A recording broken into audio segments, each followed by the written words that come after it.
Hi, Danny. Hi. Hi. Welcome to Happy Hour. This is when everyone on the internet just realizes I'm so awkward. You are a Los Angeles-based potter who discovered this passion after a long stint in the restaurant and wine industry. A lot of people don't know that about you, so I think, Yeah, a lot of people don't know that about me. I am the best young sommelier in Canada, 2019. Was it a spontaneous decision to start doing ceramics? Yeah, totally, 100%. I broke up with a girlfriend. It was a terrible relationship. And then I was like, I'm going to do something for myself. That was ceramics. People don't know that, but yeah, I did ceramics out of love. How many hours on average do you commit yourself to this? Oh my God, I don't know. I don't want to scare anyone, but a lot. I'm doing Definitely more than 40 hours a week. Oh my God, yeah. I'll do like 70 hours plus. I think a lot of people just don't get it. Like, I love what I do. I mean, we gotta address the elephant in the room, which is like, you have a lot of followers. Okay. You get a lot of comments. There are a lot of people who are obsessed with you. I don't know why. How do you make of that? What are you talking about? He's like looking into his coffee cup now. There's a bee on your camera. Is that okay? That's okay. Okay. I don't think he's gonna turn my camera off. Okay. That's a nice camera. Hi, Danny. Hi. Hi. We're beginning. Welcome to Happy Hour. This is when everyone on the internet just realizes I'm so awkward. Thank you for allowing me to come into your space today. Yeah. I really appreciate that. I bill by the hour. So, okay. So this will be a short interview. I want to say that you've been on my wish list for a while, actually. Really? Yeah. I think I've been on a lot of people's yeah. wish list. So my friend actually sent me your information. Yeah. I remember when I first reached out to you, I do want to say that your growth online has been crazy. So when I messaged you, I think in early June, In early June, you were at like 45,000 followers. Oh my God, yeah. Yeah. And I was like, I don't know if this guy's going to respond to me. But then you were really down. And it's now late July, and you have like over 110,000. It's crazy, your reach. Yeah, I know. It's kind of crazy. You can bring your mic closer. Oh, sorry. And you'll hear a lot of cars drive by. It's a garage, and this is a studio. So Okay, don't downplay it that much. Damn. It's his beautiful studio, open studio. There's a lot of updates to be had regarding the space. And actually, this podcast is a great platform to announce some of them. Really? Because I feel like the people that really care will watch this. Okay. You know what I'm saying? Like, yeah. People that they'll really want to spend the time to to listen to this. Okay. Danny, you are a Los Angeles-based potter who discovered this passion after a long stint in the restaurant and wine industry. Pottery making started as a hobby for you. In addition to working full-time as a managing partner for a restaurant in Toronto, you'd still commit around 20 hours a week making ceramics. Yeah. And over time, you became jaded by the restaurant industry, and after settling in LA during the pandemic, you made the decision to leave the restaurant business. You officially opened your ceramic company in 2022, and that leap of faith has paid off over time, although it's been, I'm sure, a very long journey. But some milestones is that you have, correct me if I'm wrong, 4 outstanding wholesalers or more. I have about, I don't want to changed. fluff it. Like about 18. 18? Yeah. That is a wrong number. Yeah. 18. But like, like wholesalers. Huckberry is sold out. Uh-huh. But my product exists on their platform, which is cool. Okay. And like in the new year, I will be reaching out to them and being like, hey guys, like you want to like take on more product? Yeah. So like, yeah, okay, maybe now I'm at 15. But yeah, it's up there. It's a high teens. In the 2 digits. Amazing. Well, I just took on 4 stores in London, England. Amazing. Yeah. So you have locations internationally in addition to London. You have your first ever international wholesaler in Taiwan called Zombie Shop, and I'm super excited about because that is my home. If you do visit, you should never go in the summer. It's too hot. No, in Taipei, but Taiwan. Is Taichung a different city? Yeah, it's a different county. So it's more. They have counties there? Yeah, it's more central. Oh. Central Taiwan. Oh, and Taipei is north. Okay. North Taiwan. So you also do sell your vases, tableware, planners, and recently merch on your online shop called DannyD'sMudShop.com. Yeah. And as I was saying, you have an incredible community online, and I think that probably feels really validating knowing that this whole career shift really means something, It means something to a lot of people. Yeah, to thousands. Yeah. I mean, at least on this street, it means something. But yeah, no, people are very nice about it. You are a very lucky guy today because I've made a couple of improvements to the pod. I've made some upgrades. Really? So this is a new camera. Let me Nice. see if it's still rolling. Yeah, It's still rolling. Yeah, Lumix. That's a nice brand. So actually, in the past, I had a Canon, and most DSLR cameras, they stop every 30 minutes. And my interviews are 2 hours. Well, not 2 hours. Like, No it can way. reach 2 hours. So do you have a timer on your phone every Yeah, 30 so minutes? I like look at the timer happening on the viewfinder. Wow. So when it hits almost the 30-minute mark, I'm like, okay, stop. And then I go back and record it again, and then we come back. But maybe if you've been listening, you haven't noticed because the editing is so seamless. I don't know. Your editing is quite good. Oh, thank you. That's why we're here. No, I'm going to edit you the best trailer you've ever seen. Really? I promise you. Can you add like flames Okay. and like maybe an explosion? Okay. I'll do that. Sick. Yeah, that's easy. I feel superficial now. Hi. Hey, those are nice flowers. We're recording a podcast. This is Julia. She's from Toronto. She has a big following for buttercream cakes. Really? You make cakes? Oh my gosh. Julia, say hi to the camera. You You're can probably- come and say hi to the I'll camera. Make sure, I'll make sure to edit it out, but say hi to the No, camera. it's fine. Oh, hi. I want to start off talking about your pottery style. Let's just go straight into it. Your style of pottery is carved illustrations of primarily Western imagery. And I read that as a kid, you grew up playing video games and Legos. And so it's like you draw a bit. Where do you read that? I do my research, you Damn. know. It's like you draw as a kid, but you don't draw a ton back then. No, I didn't. But now you're drawing all the time and illustrating. I actually don't draw that much. You sketch? I base it off. No, not really. I only sketch when I get big clients looking for something really custom to their brand or like custom work, which I don't take that often anymore. But like, no, most of the things are just freehand traced on the vase itself. Wow. I have to be sensitive of like all the time I spend. I can't be spending an hour drawing, and I haven't even made the piece yet. Yeah. So I base a lot of my work off of like images that I've seen, freehand, quick sketches from my phone, that photos I've taken, or like off of a flash sheet that I like, that I'm friends with, like if I'm friends with like the tattoo artist, like for example.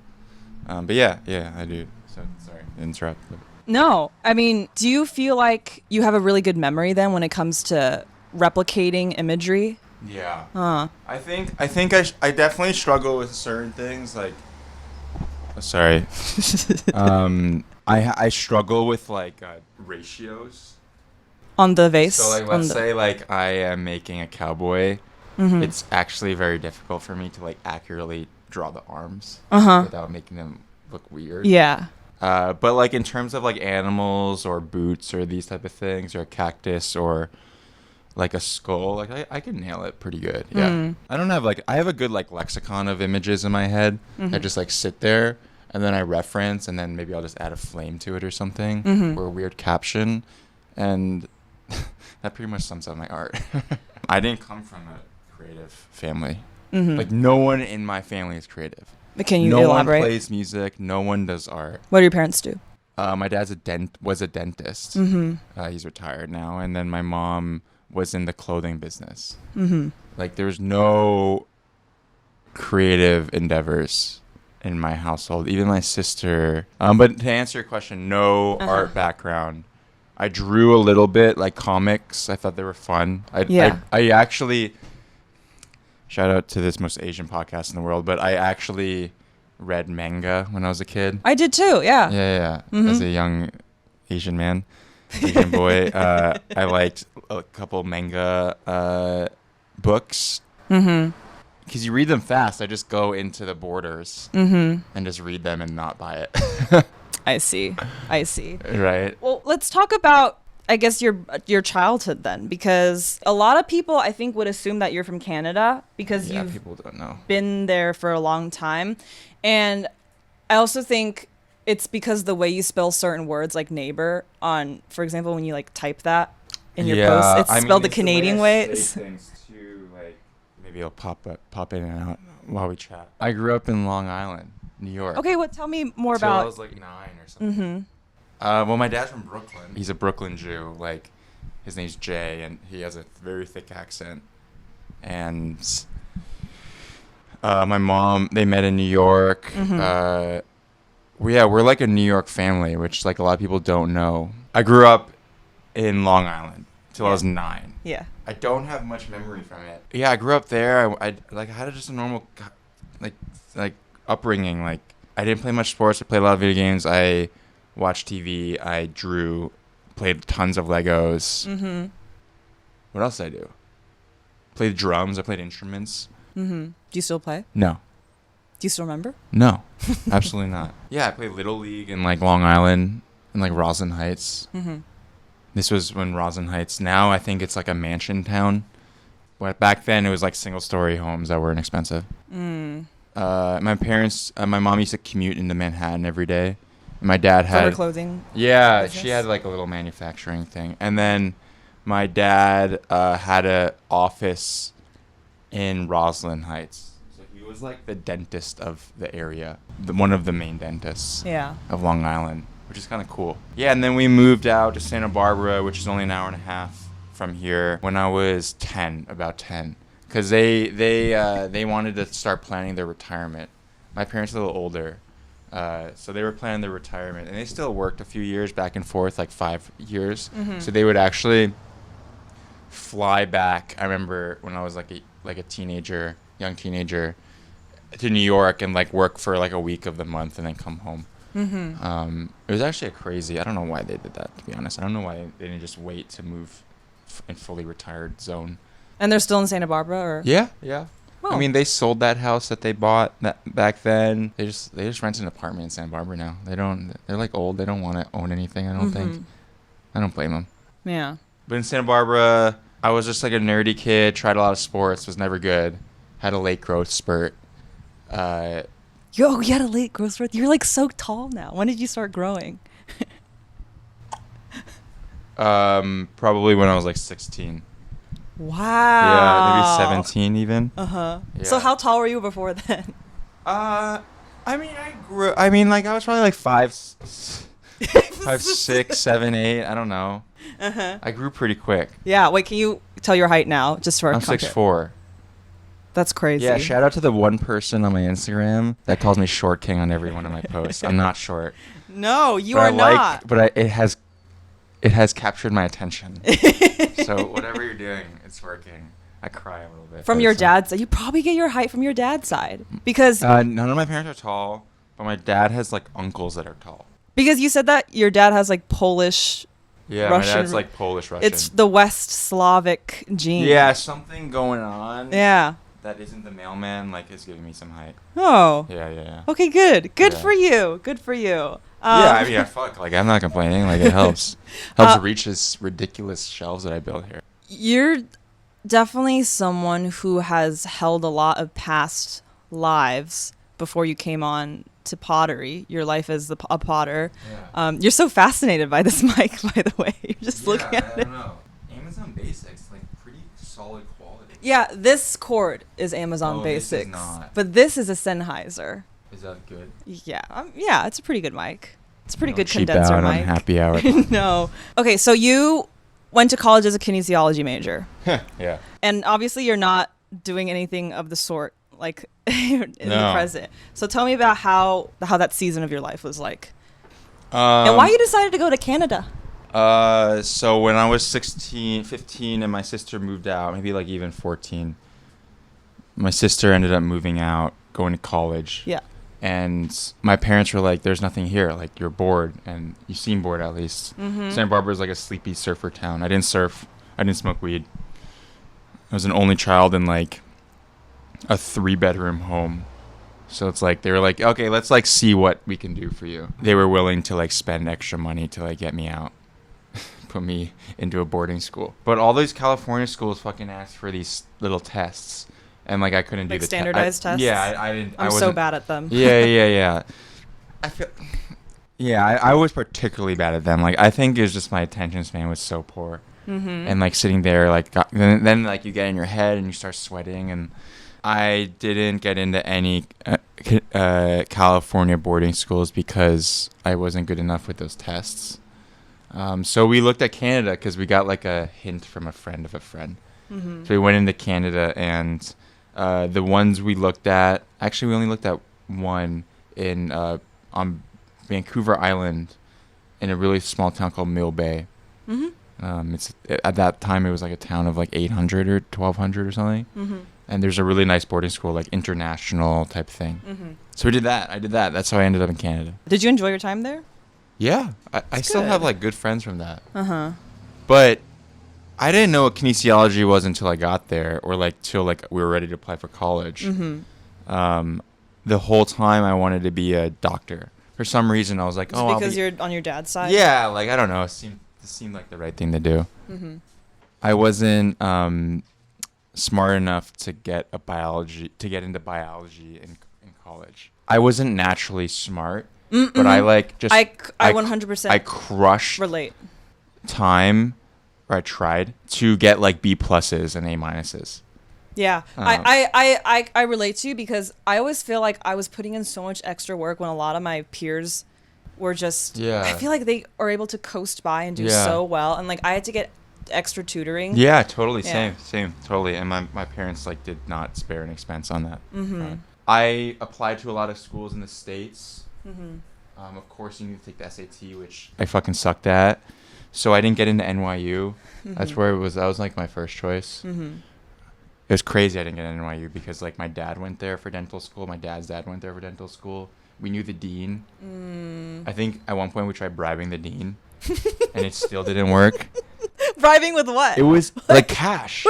Oh shit! Is that legal? You schmooze a bit. But yeah, I didn't get into NYU, and like on paper, I thought I was all in. I even put the early acceptance. I didn't get in, and like my SAT scores weren't trash, but they weren't particularly good. But anyways, I didn't get in. But McGill was like, you don't need any of this shit. You just need a little bit of cash, and 88% to get into kinesiology. And McGill is a very well respected school. Yeah, it is. Yeah.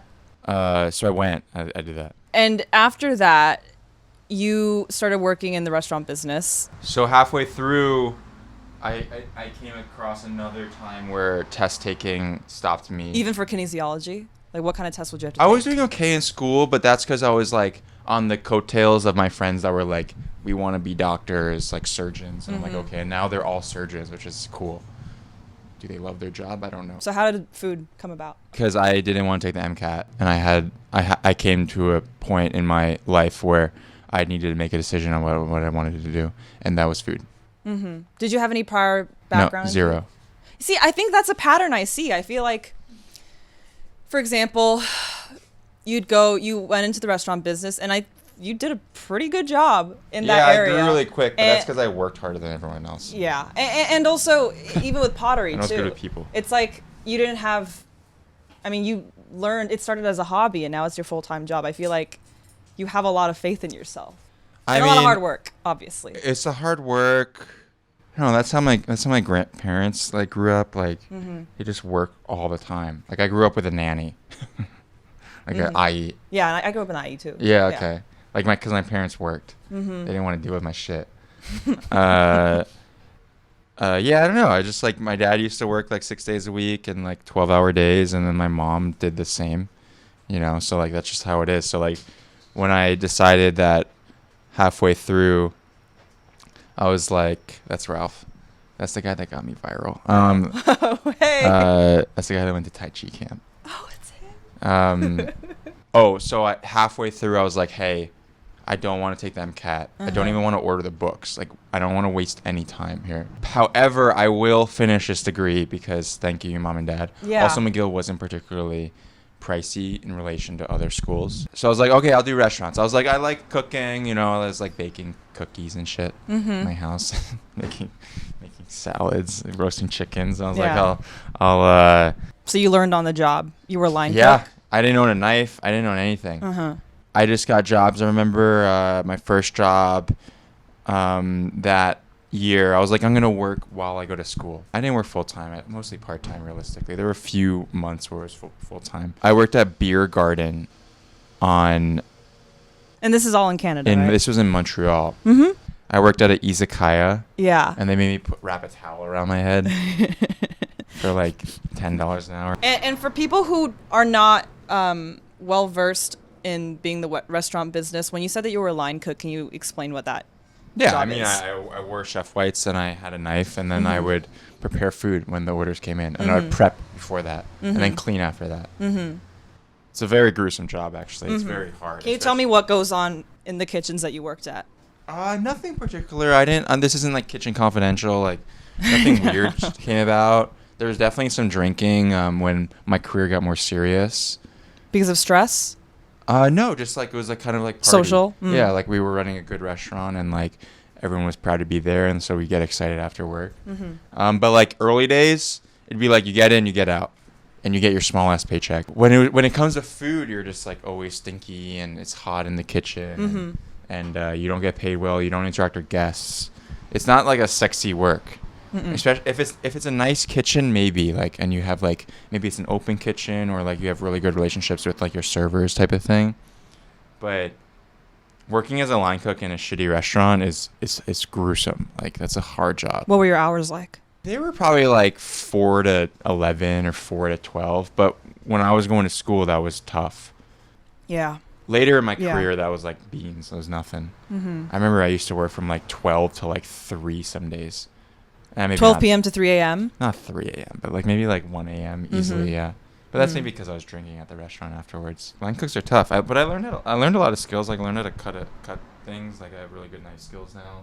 I learned a lot of things in the kitchen, that's for sure. Yeah. Yeah. And I think you still, from what I've gleaned from your social media, you still are really passionate about, restaurants, not just like as a outsider. Yeah, I mean like I love restaurants and I love food and wine still. Even though I do ceramics now, I still have a weird relationship with restaurants.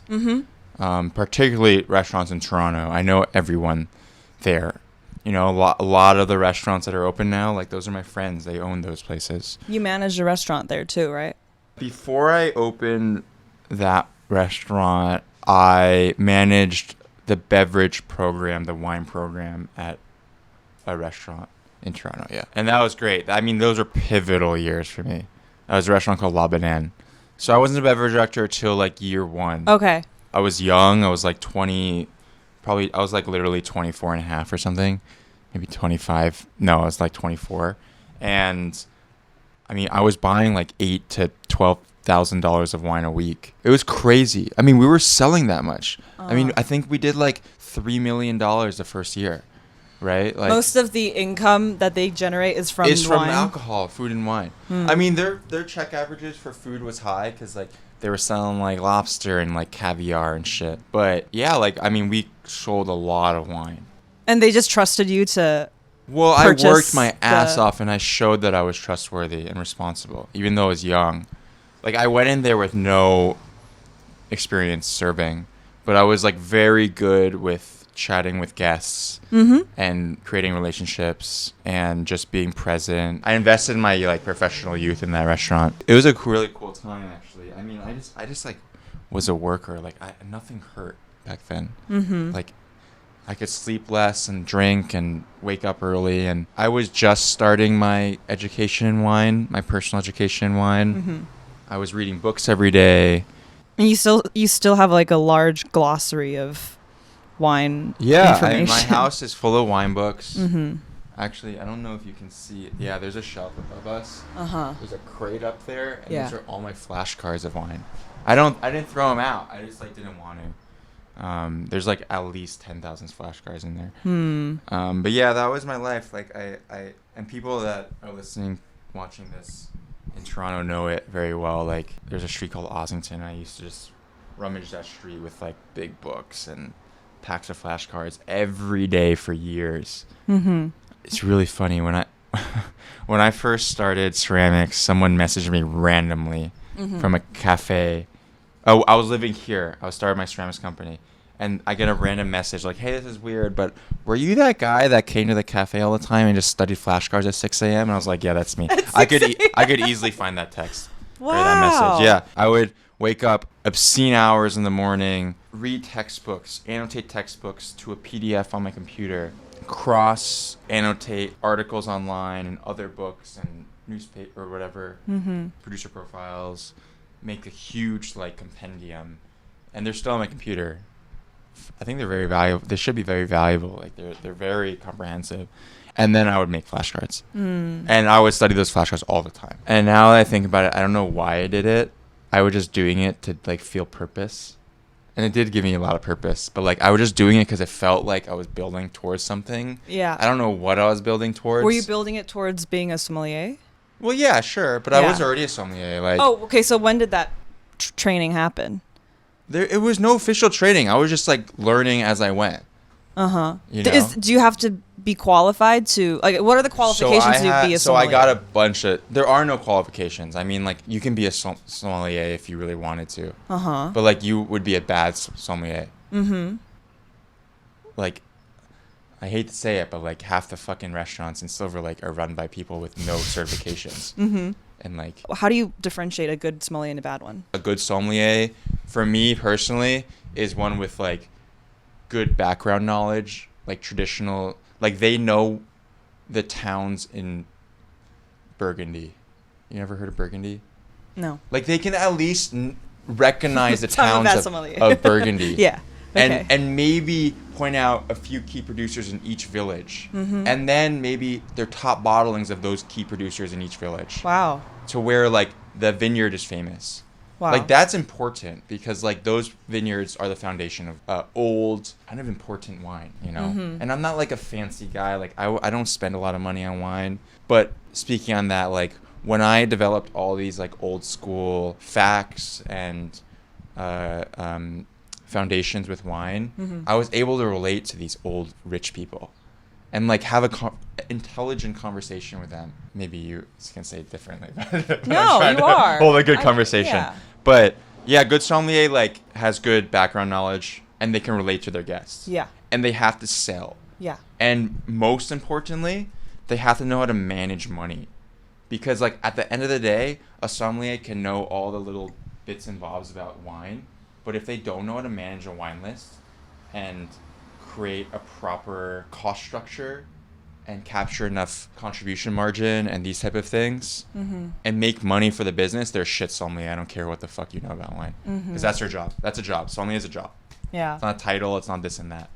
That being said, you can get titles and certifications, which I got pretty quickly. But I got like to a certain point where like people would shake my hand and be like, wow, okay, you know what you're talking about. I've been studying wine religiously every day. Every part of my life was wine. It sounds so lame, but it's true. For years. And one day they're like, oh, we're holding a competition. There's some people in town and they're like kind of doing this test.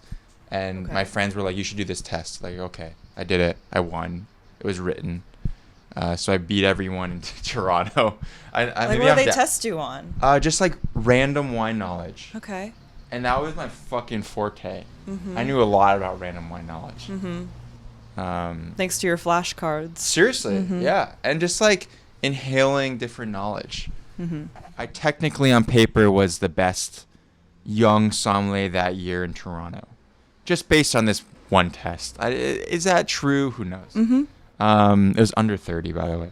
And then the next test was like people from different parts of Canada would come in. So there was like 2 people from Montreal. There was Vancouver. And then a bunch of people from Toronto. Because naturally it was in Toronto. I beat that. What were you tested on like for that there was a theory exam. There was a tasting exam where they line up like spirits, beer, and like 6 wines. And you have to identify them blind. There was a service part of it where it's like kind of like mock service. It's kind of like acting where they pepper you with questions and you just deal with it. I beat that. And then that somehow deemed me best young sommelier in Canada that year. What so that was the height of it. That was like, oh my god, this guy's like actually his weird Did that title antics. help you in your career? Yeah, it did. Yeah. Well, I mean, then they sent me to Seoul to compete for best young sommelier of the world. How did that go? Of that year. Yeah. It didn't go that well. I studied for like 3 months for that, and it was really intense. I basically like dropped my hours in my job and like was really focusing, and I was totally outplayed and I burnt myself out. These people that really did it like really knew what they were doing, and it was a totally different aspect of wine. It wasn't sexy anymore. It was just academic and really pretentious and very high stress for me. I'm not a competition guy, so like I took it seriously, and it was just the first time where I was like competing a lot. So I didn't win. I don't even know what I placed.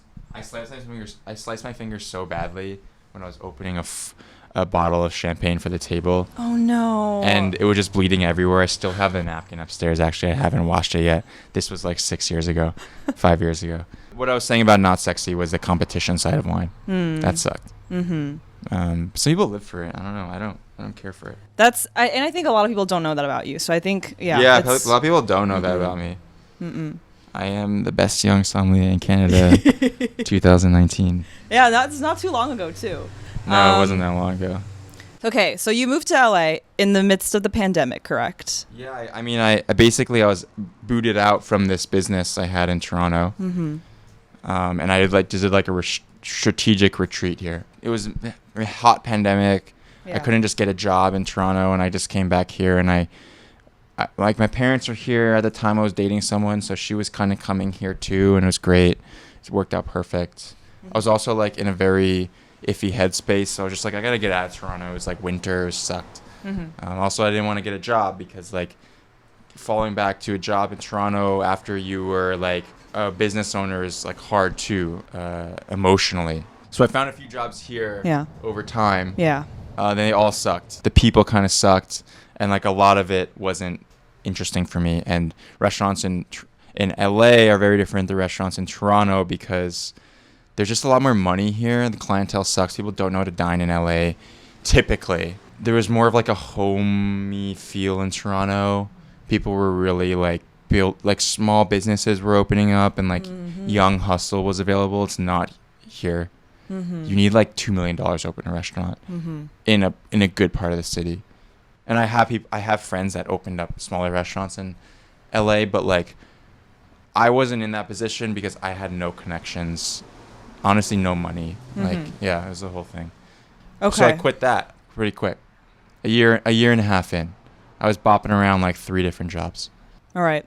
Let's officially pivot to ceramics once and for all. Did this come off? It does. Oh, it takes a while to put it back. Oh, actually. Oh, my bad. You just you can just twist it back in.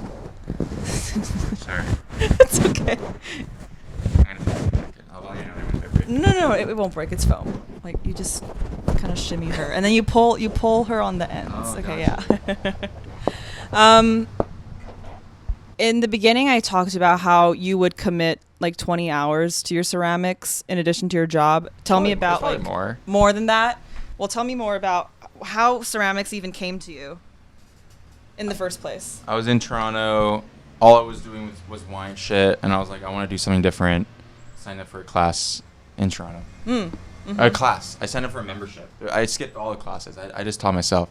And then I just went a lot. I don't know. I liked it. I made a commitment to myself. I would go like 2, 3, 4 times a week because it was expensive. It was $200 a month. Was it a spontaneous decision to start doing ceramics? Yeah, totally, 100%. Okay. I broke up with a girlfriend. It was a terrible relationship. And then I was like, I'm going to do something for myself. Yeah. That was ceramics. Yeah. Yeah. People don't know that, but yeah. I did ceramics out of love. Oh. Yeah. I can't help but think, but during this entire process where you're like transitioning career after career after career after career, like I wonder what your parents feel. Oh, that's a big pivot. Especially when it comes to ceramics. Can I sit like this? Yeah, please. Can you give me 1 second?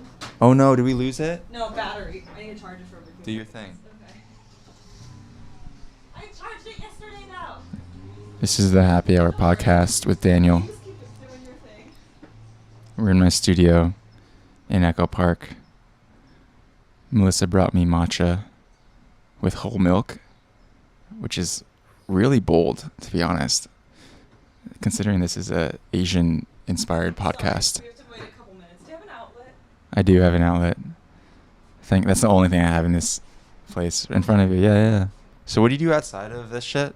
Testing. Hi. Testing. Okay, we're back. We were talking about how I believe what your parents thought when you went to ceramics, and you were saying that your mom was really realistic and...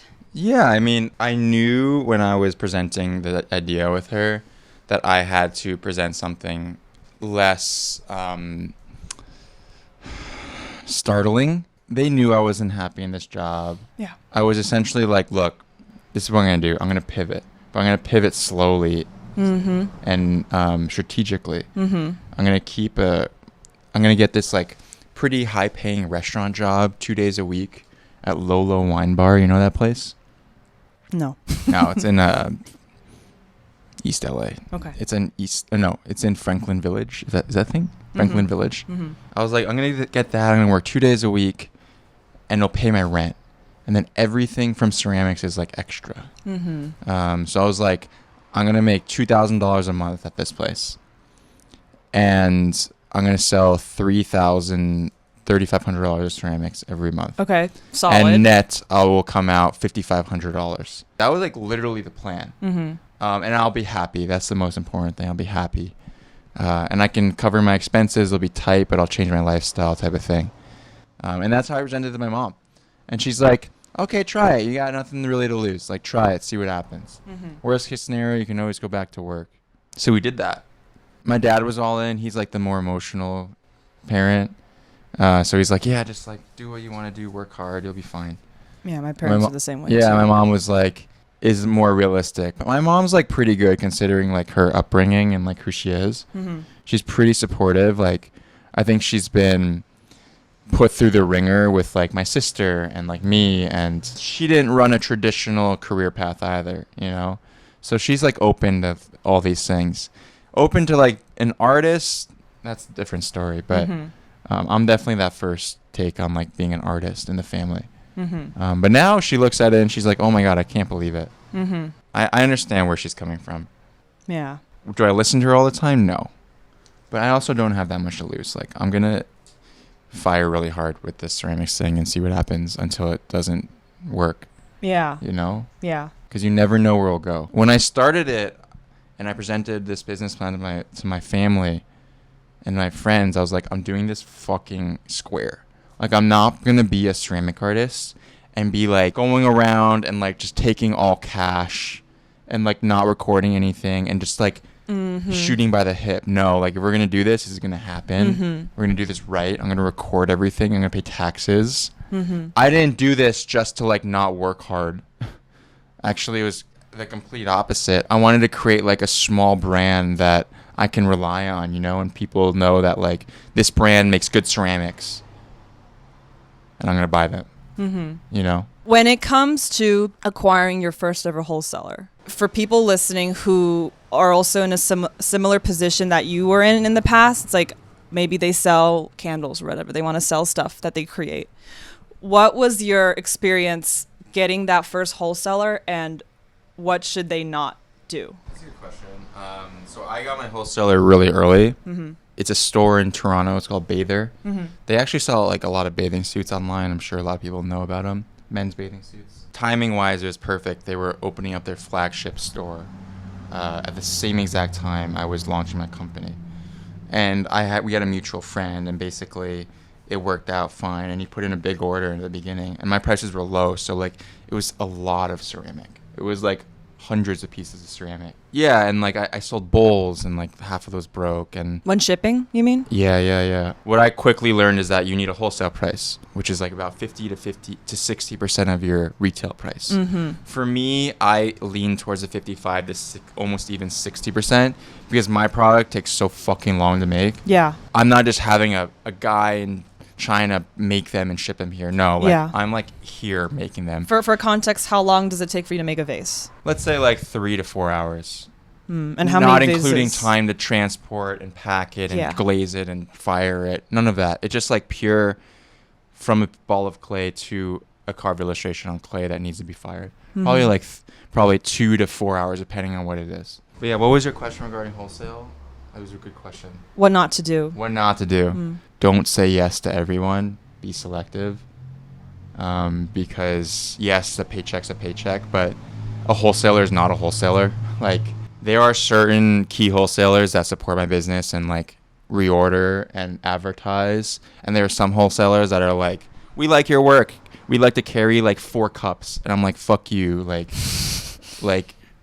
and back in the day I was like, okay, no problem. Like another store that wants to hold my stuff. Amazing. Yeah. But what I didn't realize is that like every time I spend time making shit for a wholesaler, I'm not making shit for my website where I sell for an extra $50, right? Yeah. It's an opportunity cost always. That's what a lot of people don't know or don't think about too. What are your business expenses a month? Like, for example, how much clay do you have to order? The clay's not crazy. I recycle a lot of clay. Yeah. So all the bags right here are actually free money. I probably order every 3 months $700 of clay. Every 3 months about $600 to $700 of clay. Uline every 2 to 3 months about $500. Shipping is a expense, but the customer pays for it. But when I see my gross sales every month, like I gotta chip away like literally like 10% of that to shipping, which sucks. When it comes to pricing your pieces, I'm sure you probably will get comments of people like, oh, I don't know if you do get comments like that. When someone tells me it's like, oh, your pieces are too expensive, like you're charging too much, like what are your thoughts on that? Like there's enough people in this world that can afford my pieces, and like honestly, like just be nice about it and save up, or like just like recognize that you can afford this art. Sorry, like I don't walk around to every Mercedes driver and be like, fuck you, like that's right. Too expensive. It's like I just can't afford it. Like honestly, like I hate that. My work takes a lot of time, and actually I undervalue my pieces, but I am fighting the good fight to make sure that people in this area can or have access to them rather. And if a cup is $105, know that $150 of work went into it. Yeah. But like I'm working really hard to keep it like accessible, because like I don't want to sell $200 cups and be that $200 cup douchebag.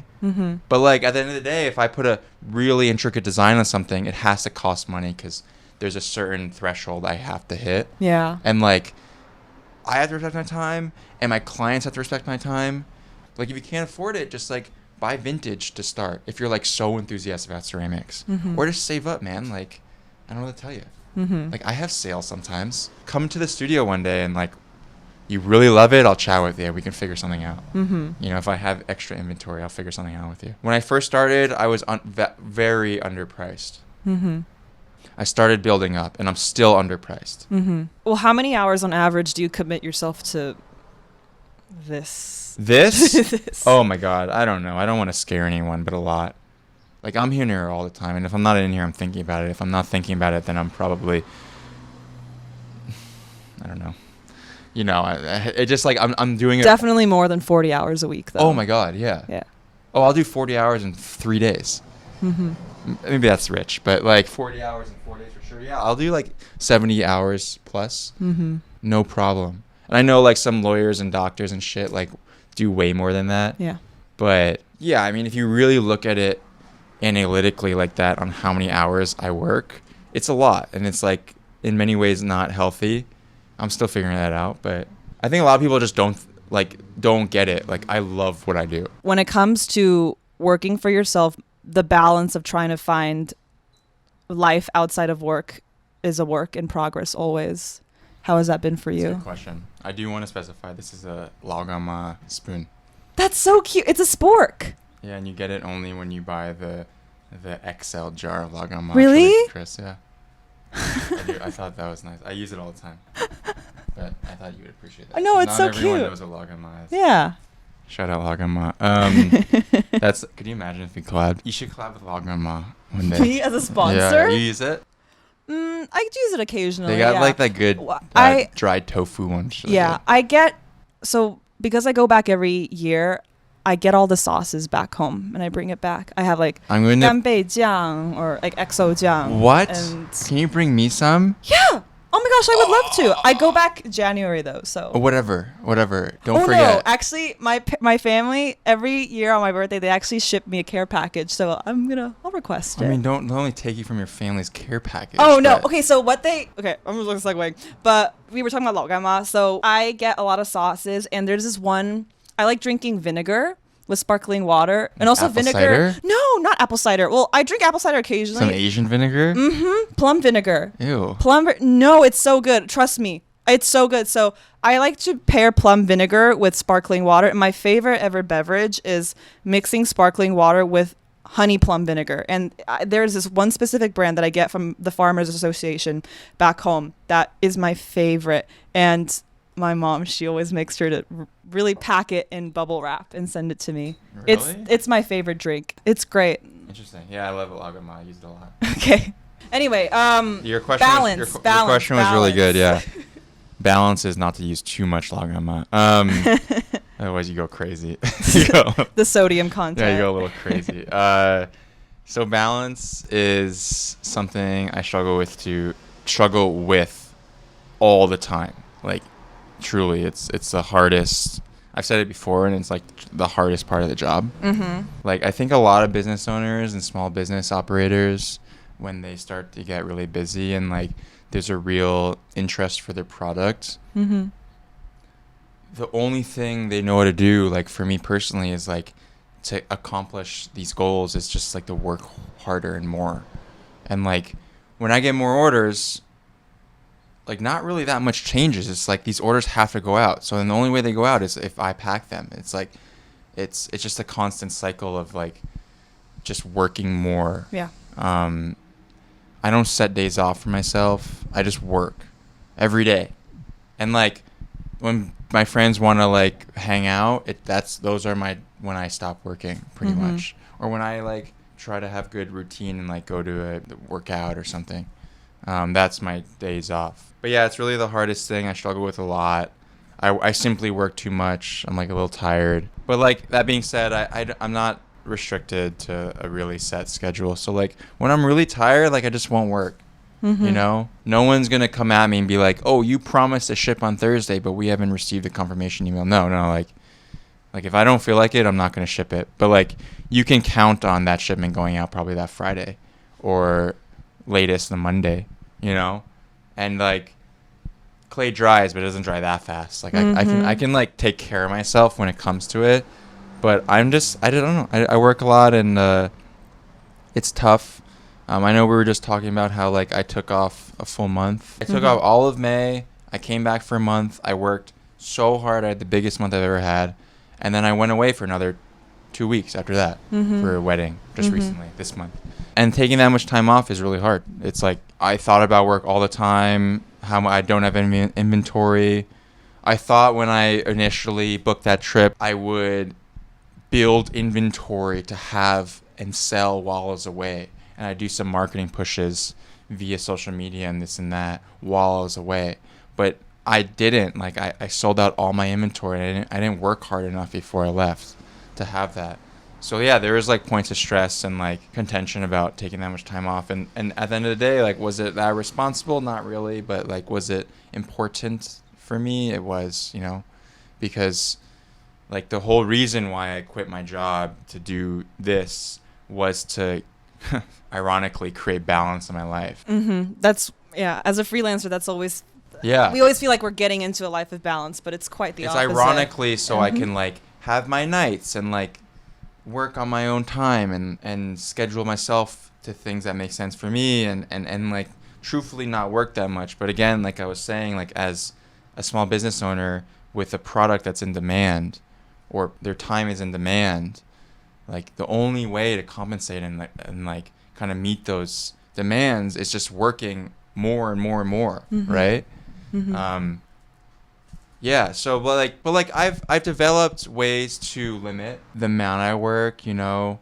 I have yet to set days off, mm-hmm. but I take days off when I want. Mm-hmm. But do you think maybe it would be more efficient to set those dates ahead of time, or does that work for you? No, because like things come about all the time and like you just can't control it.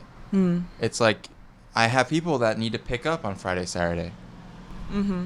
And that's just what it is. And like that's their time. And like that's when I want to open my studio. And I know that's the most efficient time to open up the studio for people that work 9 to 5 on Monday through Friday, right? Yeah. So like yeah, then it's like, oh, now I'm working Friday, Saturday, Sunday. Yeah. And that's cool. Like I like what I do, so like I don't mind it. Do you have people pleasing tendencies? I like to avoid conflict. Yeah, you don't like confrontation. No. No, me too. So like I'll just say yes. Mm-hmm. to a lot of things. I've been get more comfortable saying no to things because like generally like it's inconvenient in the time, but when you see the final product, it was like, damn, that was worth it. That was worth taking the time. Like this podcast, like I can't say it was the most convenient day that it landed on. Like when is it ever that convenient? Right. But like I know when this is released, like it'll be great media and it'll be something interesting for people to watch. Yeah. And for me to watch and like for mom to watch if she wants. It's also like a nice way to spend a work day rather than just like breaking my back. Yeah. You're promoting your business. Yeah, that is totally. a business. So yeah. this is technically work, Mm-hmm. right? Mm-hmm. But yeah. Mm-hmm. Hope that answered your question. Yeah, for sure.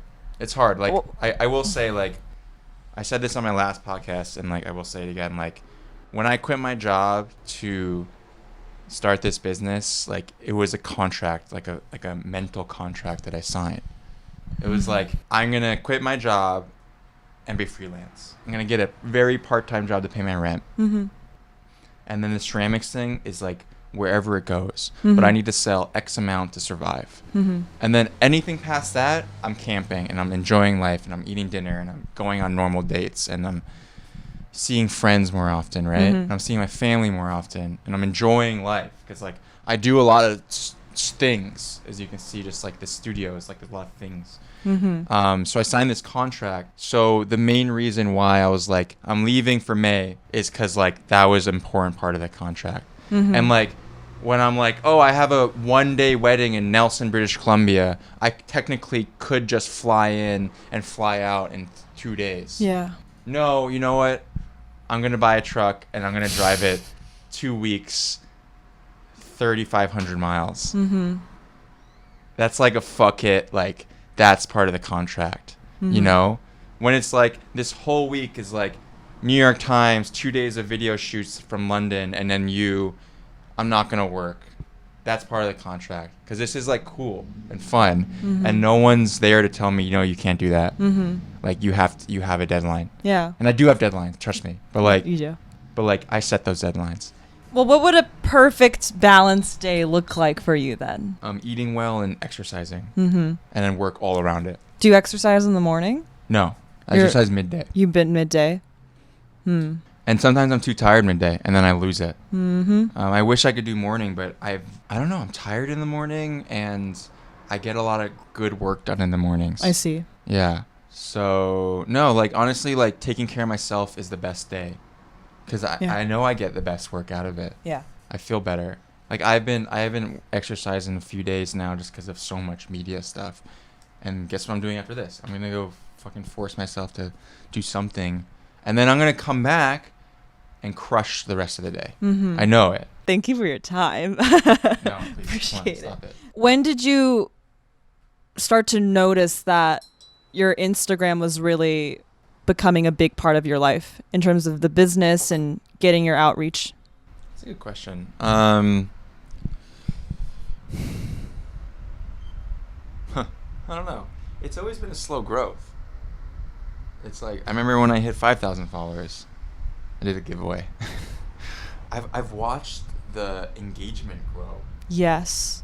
Like I mean, I remember when I got like 300 likes on a photo, I was like, what's going on? Like, like I never got that. Mm-hmm. And then I remember when I got like 700, I was like, wait, what? And that was like one of the first times where I posted myself. I was doing one of my first in-person vending things, and there was a good photo of me, so I posted it.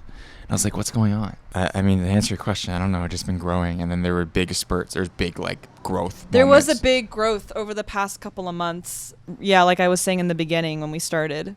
I mean, we got to address the elephant in the room, which is like, you have a lot of followers. Okay. You get a lot of comments. I remember everyone's name. There are a lot of people. You read the comments? Well, absolutely. I don't read the comments. Because I want to know like what people are saying. Oh my God. So there are a lot of people who are obsessed with you. I don't know why. How do you make of that? What are you talking about? He's like looking into his coffee cup now. Okay, you'd probably never expect that. To get fangirled? Yeah. No, I did not expect that. Mm-mm. I just wanted to sell pottery on the internet. Okay, let's talk about statistics. Statistics. Okay. Let's say there's 100 people. Okay. on my Instagram. Mm-hmm. Yes. 50% of them. God, I don't know where this is going. With like, ulterior motive. I'd say. Do you get a lot of DMs? Yes, I get a lot of DMs. And how do you respond to that? I don't. Okay. Like, let's go on a date. If you're ever in like Berlin, let's meet for a coffee.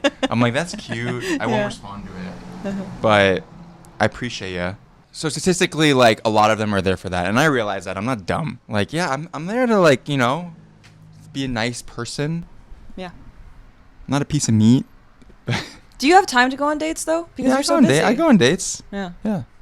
Been on nice dates. Mm-hmm. I make time for these things, Okay. Like, That's good. That's good to hear. the way I see it, as long as, like, 10% of the people, like, 10 to 20% of the people are there, like, buying.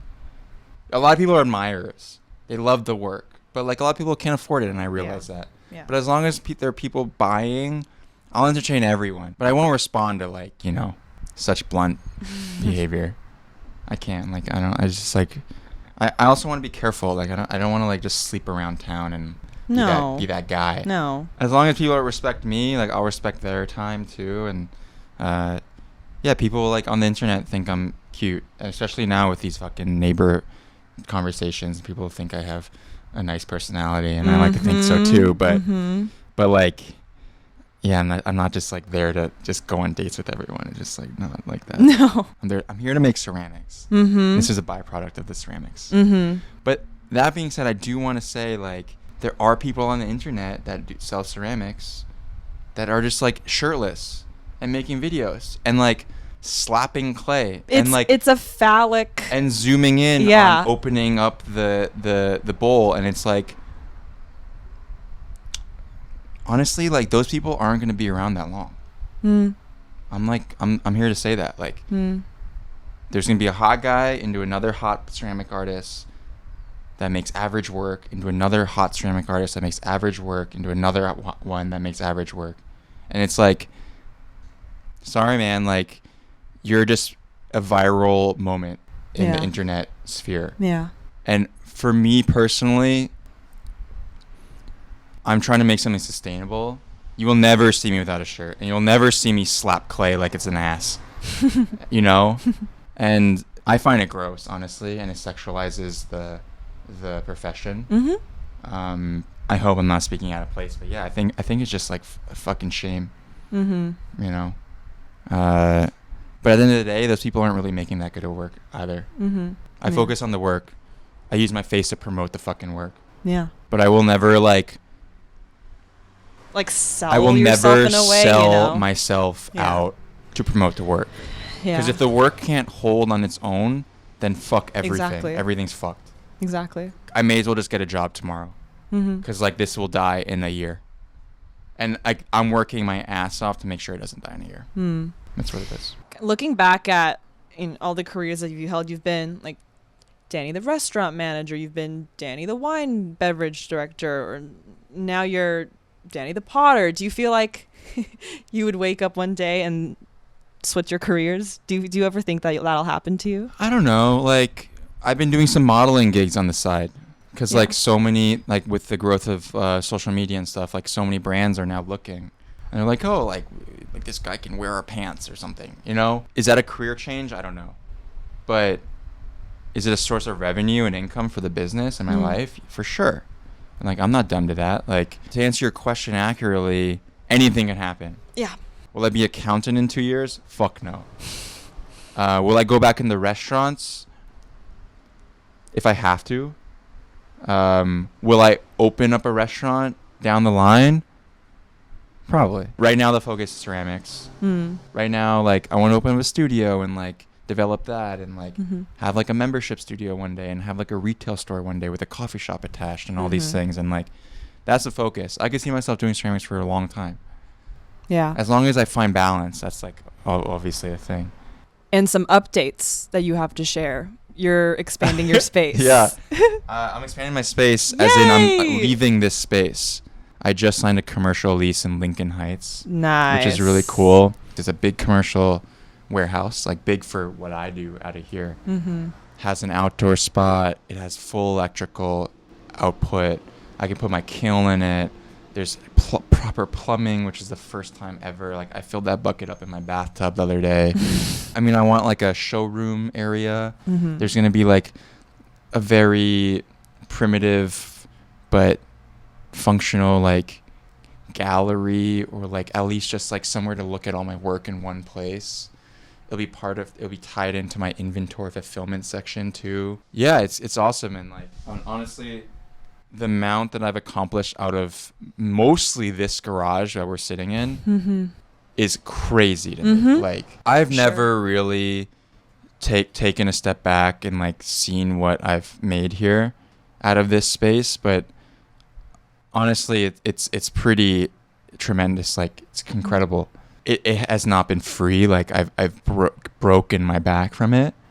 But yeah, like, I mean, this space has given me so much, and it's just, I appreciate it so much, but I need to get the fuck out. Like, it's time, you know? If I need to expand this business and grow, move forward, and like, and generate and see what the potential of this business can be. And if I'm too scared to leave this garage, and what the fuck is this whole thing for? Like, what am I don't want to sit in here and hustle out of this garage for the next 10 years. For me, it's moving forward, you know? Yeah. And developing and taking chances and like being a little more nervous. Yeah. And I'm a little nervous, but I think a lot of good work and like progress will come from that nerve. Yeah. My last question. Last question? My last question. Get out of here. I wonder what you would say to yourself as the person who was having these really strenuous hours, like working in the restaurant industry, and who was like studying all these flashcards at 5 a.m, like who just didn't know exactly where this was going to take you. I just like wonder what you would kind of say to your younger self. I don't know. I'll preface that with being like, I won't send my kid to college unless they really want to go. There's be no pressure. I grew up in a family that just like worked really hard and made it work, and I think I'm doing that. My sister's doing that. Just keep your head down and keep being nice to people. Honestly, like, that's what's got me pretty far ways. Maybe set a day off would have been smart. But no, like, I'm pretty happy with how everything unfolded. It is unfolding. Nothing in life will land on the perfect time, you know, and nothing will just be so convenient for you. So, but as long as you work hard and you're like nice to people and you're generous, I think, then you'll have a pretty good outcome, I think. And of course, you got to do good work, but. Well, Danny, thank you so much for being on Happy Hour. But I appreciate you for literally spending your entire morning with me. It's fine. My pleasure. I hope it was comprehensive. Oh, it absolutely was.